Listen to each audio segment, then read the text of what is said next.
आज हम इस्लाम जिमखाना में है, जैसा कि इस्लाम जिमखाना के प्रेसिडेंट यूसुफ अबरानी जी हमारे साथ है। यूसुफ अबरानी जी, बहुत बहुत स्वागत है F3 न्यूज़ में। आपसे कुछ इंपॉर्टेंट सवाल पर डिस्कशन करना था। इलेक्शन आने वाला असेंबली इलेक्शन अक्टूबर में हो सकता है। पहली बार शायद ऐसा हुआ होगा। क्या मुंबई में एक भी काउंसिल नहीं है मुस्लिम लीडर, एक भी लीडर नहीं है।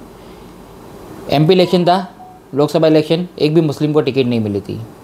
अब आएगा असेंबली इलेक्शन, फिर मुस्लिम लोग के लिए रहेगा।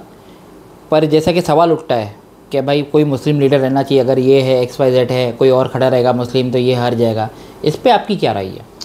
देखिए, ये महाराष्ट्र की तारीख में पहली बार हुआ है कि महाराष्ट्र लेजिस्लेटिव काउंसिल के अंदर एक सिंगल मुस्लिम नहीं है। ओके। और जो इलेक्शन हुआ लोकसभा का, उसमें भी किसी पार्टी ने किसी मुस्लिम उम्मीदवार को टिकट नहीं दी, तो एक्सेप्ट MIM ने इम्तियाज़ अली को टिकट दी थी। तो इससे ये हुआ कि एक भी आदमी, चुना हुआ आदमी लोकसभा में मुस्लिम नहीं है। और काउंसिल के अंदर जहाँ नाम रिकमेंड होते हैं वहाँ भी किसी मुस्लिम का नाम रिकमेंड नहीं हुआ। तो मुस्लिम में तो लीडरशिप नहीं है। ये बड़ी दुख की बात है। लेकिन ये है कि उनका सोचना ये है कि ऐसा कोई मुस्लिम है ही नहीं जो जीत सकता है इलेक्शन। लेकिन असेंबली की बात बिल्कुल डिफरेंट है। असेंबली में हमारे पास काफ़ी मुस्लिम MLAs हैं। अब फिक्र इस बात की है कि जो इस बार जो इलेक्शन होने जा रहा है तो उसमें हमारी शरद पवार की पार्टी है, उदय साहब ठाकरे की पार्टी और कांग्रेस, ये मिल के सरकार बना सकती है।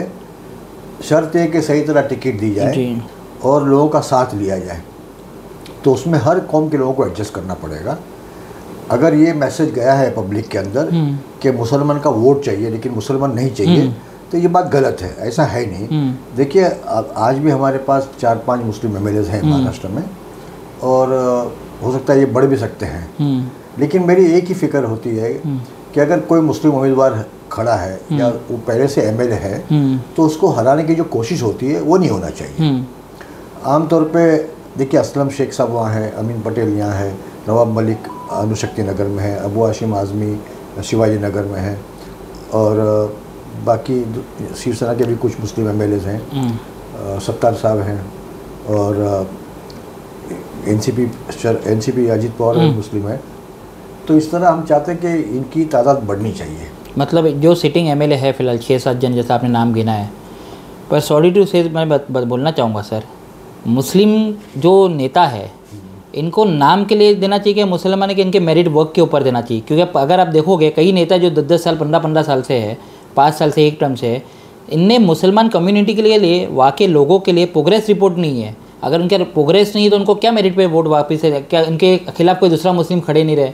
देखिए, उसमें तो नाइंसाफ़ी हुई ना। नहीं, देखिए ऐसा है कि अगर कोई मुस्लिम MLA है, उसके सामने किसी को खड़ा कर दिया तो उसमें उसके हारने के चांसेस बढ़ते हैं, तो उससे कौम को नुकसान हो सकता है। तो हमारी सिर्फ इतनी रिक्वेस्ट है कि जो मुस्लिम MLA सिटिंग MLA है, उनको लोगों को चाहिए कि उनको फिर कामयाब करें, वो सीट सिक्योर हो जाए, उसके बाद और मुस्लिम सीट आए उसकी कोशिश करना चाहिए।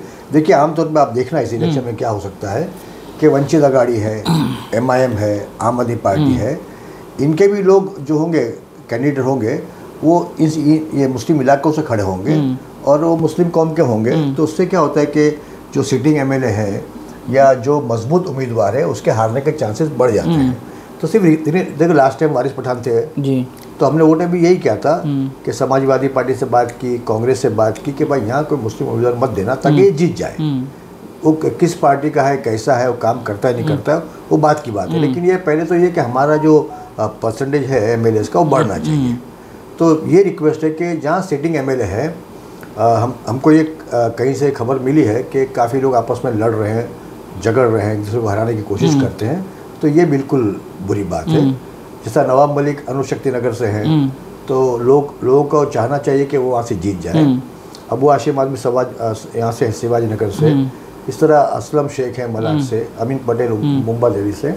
तो इनको जिताना ज़रूरी है, क्योंकि इससे क्या होता है कि इन्होंने इतना साल काम किया, इनको काफ़ी एक्सपीरियंस भी है, तो कौम के लिए वो बेहतर हो सकते हैं। प्रॉब्लम तो वही ना, काम दिखना, मेरिट दिखना चाहिए ना सर। नहीं, ठीक है, वो तो अगर लोग चाहेंगे कुछ उनसे बात करें, अगर उनके सामने कोई अच्छा चेहरा, मुसलमान अच्छा चेहरा होगा तो लोग वाकई में बदलना भी चाहिए। देखिए, मुझे एक ऐसा नाम बताओ पूरे महाराष्ट्र में कि आपको लगता है कि ये आदमी बहुत लायक है, इसको इलेक्शन लड़ना चाहिए और जीतना चाहिए। अब जैसे लास्ट पार्लियामेंट में 2-3 मुस्लिम खड़े थे जिनकी ताकत 500,000 वोट की है, तो उनको देखकर या उनको सोचकर आप वोट दोगे तो ये नुकसान है ना कौम का। अभी देखिए इसके पहले मैं नाम नहीं लूँगा किसी का, लेकिन पार्लियामेंट के पहले असेंबली था उसमें भी लोग खड़े थे मुस्लिम, उनकी 500-700 की वो की पैसा लेके खड़े होते हैं और पैसा लेके कैंपेन। आपके सामने क्या कोई जेन्युइन रहवे लड़ने, इनके टक्कर का रहवे तो लड़ो। आपको लगता है कि काबिल है, पढ़ा लिखा है, क्वालिफाइड है, उसका ट्रैक रिकॉर्ड अच्छा है, बहुत काम किया है, उसके दिल में कौम की हमदर्दी है, जज्बा है, और वो कौम के लिए कुछ भी कर गुजरेगा, तो उसको तो फिर रिप्लेसमेंट के लिए सोचेंगे। हाँ ठीक है, लेकिन अगर आपके पास सिटिंग एमएलए है जो काम करता है, जो आपके सुख दुख में अच्छे बुरे में आगे आगे रहता है, तो उसको इलेक्शन के टाइम पे हराने की कोशिश करना ठीक बात नहीं है। ठीक है, तो जैसे आप अपना यूसुफ अबरानी सर की जैसे राय थी मुस्लिम लोग को लेके, वोटर्स को लेके, सर आखिरी सवाल, बाइकल्ला बहुत मतलब माहौल गर्म हो चुका है। एक जगह से शहजाद अबरानी का नाम आया, एक जगह से यूसुफ अबरानी का नाम आया, वही अशफाक सिद्दीकी भी रेस में है, वही उमर लखड़ा वाला भी रेस में है। 17-18 लोगों ने फॉर्म भरा है। देखिए पार्टी के अंदर डेमोक्रेसी है, पार्टी टिकट चुन कर देगी किसको देना है, कौन जीत सकता है, लेकिन किसी और को फॉर्म नहीं भरना चाहिए या अपना नाम नहीं पेश करना चाहिए, वो गलत बात है। सबको हक है पूरा। अच्छा। सबने अप्लाई किया और कवर करना भी चाहिए, ताकि टफ कंपटीशन हो, उसमें से बेहतर आदमी को टिकट दी जाए, वो जीते इलेक्शन।